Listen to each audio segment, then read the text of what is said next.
الصلاة والسلام عليك يا سيدي يا رسول الله وعلى آلك وأصحابك يا حبيب الله. السلام علیکم ورحمۃ اللہ وبرکاتہ.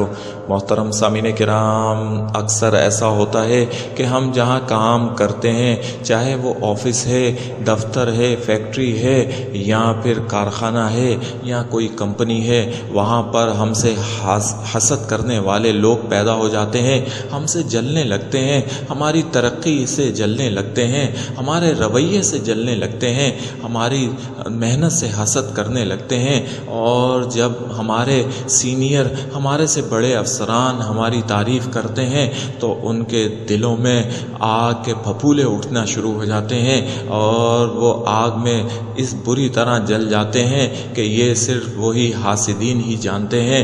گویا کہ ایسے حاسدین ہر جگہ پر موجود ہوتے ہیں جو کہ آپ کے ایک ایک لمحے کی رپورٹ رکھتے ہیں اور آپ سے ہر وقت حسد کرتے رہتے ہیں. ان کا یہ حسد ان کی نیکیوں کو تو کھا رہا ہوتا ہے، لیکن یہ آپ کے لیے بھی اچھا نہیں ہوتا. حسد کرنے والا اور جس پر حسد کیا جاتا ہے، دونوں کے لیے ہی نقصان دیتا ہے. حاسد کی تو دنیا اور آخرت دونوں تباہ و برباد ہو جاتی ہیں، لیکن جس پر وہ حسد کر رہا ہے اس کی دنیا کے معاملات ٹیڑھے ہونا شروع ہو جاتے ہیں، اور پھر اکثر لوگ نظر بد کا بھی شکار ہو جاتے ہیں. اور نظر بد ایسی چیز ہے کہ انسان کو قبر تک لے جاتی ہے اور کھڑے کھڑے انسان کو بستر پر لٹا دیتی ہے.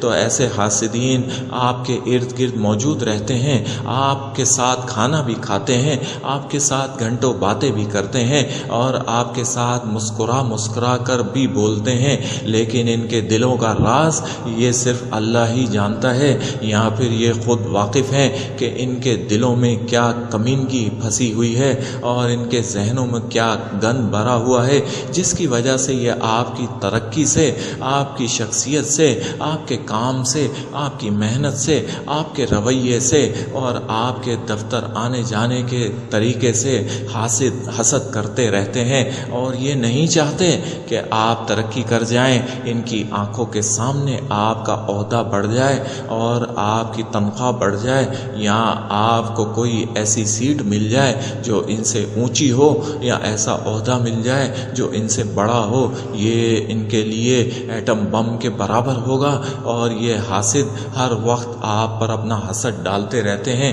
تو سامعین کرام، اگر آپ بھی کسی کے حسد کا شکار ہیں تو اللہ نے یہ صلاحیت دی ہے کہ ہم سمجھ جاتے ہیں کہ یہ بندہ ہم سے خوش نہیں ہے اور یہ حسد کرتا ہے، جلتا ہے، اور اس کی جلن چبھن سے ہمیں نقصان ہو سکتا ہے. تو ایسے حاسدین کا منہ بند کرنے کے لیے، ان کے حسد سے بچنے کے لیے، اور ان کی سازشوں سے بچنے کے لیے، ان کے شر سے محفوظ رہنے کے لیے، اور ان کی شرارتوں سے بچنے کے لیے، ان کی اندیکھے فتنوں سے بچنے کے لیے آپ نے یہ عمل کرنا ہے تاکہ آپ ان کے شر سے اور ان کے حسد سے محفوظ رہ سکیں. طریقہ کار یہ ہے کہ آپ صبح جب بھی بیدار ہوں تو بیدار ہونے کے بعد باوضو حالت میں، یعنی وضو کر لیں، وضو کرنے کے بعد 7 بار درود شریف پڑھیں. اس کے بعد مکمل توجہ اور یکسوئی کے ساتھ اس بندے کا جو آپ کا حاسد ہے، جس سے آپ کو ڈر ہے اور جو آپ کا دل ہی دل میں دشمن بنا ہوا ہے،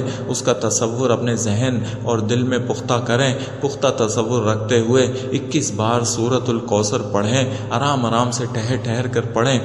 21 بار پڑھیں اور 21 بار ہی اس کے تصور پہ اس پر دم کر دیں. پھر 7 بار درود شریف پڑھیں اور پڑھ کر اپنے ہاتھوں پر دم کر کے ہاتھ چہرے اور جسم پر پھیل لیں. اب آپ اپنے کام پر چلے جائیں، اپنے دفتر، کمپنی، فیکٹری یا آفس چلے جائیں، دکان چلے جائیں. یہ حاسد آپ کا کچھ نہیں بگاڑ سکے گا. سورۃ الکوثر دشمنوں کی زبان بندی کے لیے اس سے بڑی کوئی صورت نہیں ہے.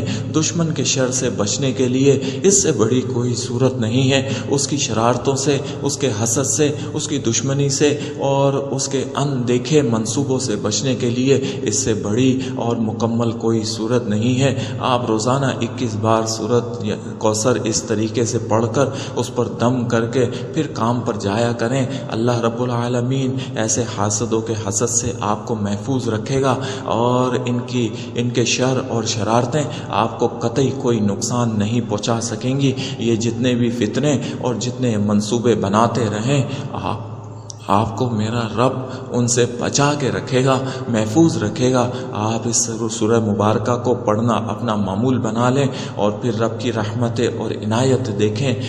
اللہ کریم اس سورہ مبارکہ کے فضائل اور برکات سے ہمیں مستفید ہونے کی توفیق عطا فرمائے، آمین یا رب العالمین۔